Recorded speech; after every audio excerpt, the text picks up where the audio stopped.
Kondisi rumah saat terkena semalam pas azan maghrib, kronologinya petir, hujan kencang, hujan lebat, angin kencang, habis atas teras tak ada atap.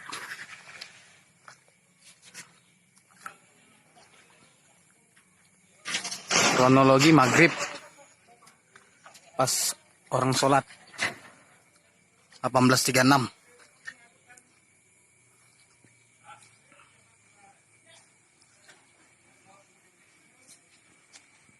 Atap rumah hilang. 6 petak rusak parah. Dalam plafon rusak. Seng berterbangan kemana-mana, hantam rumah tetangga.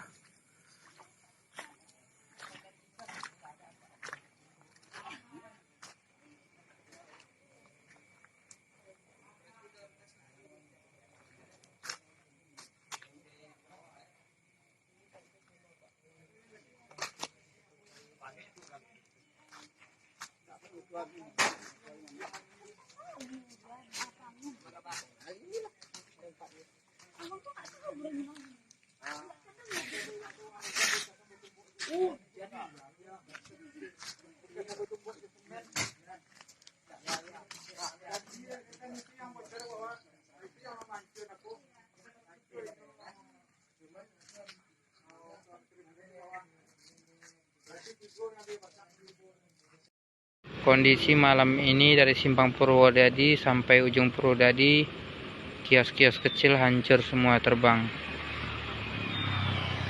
Dan pasar malam pun hancur, kena angin kencang disertai hujan lebat. Dari Simpang sampai ujung Purwodadi hancur.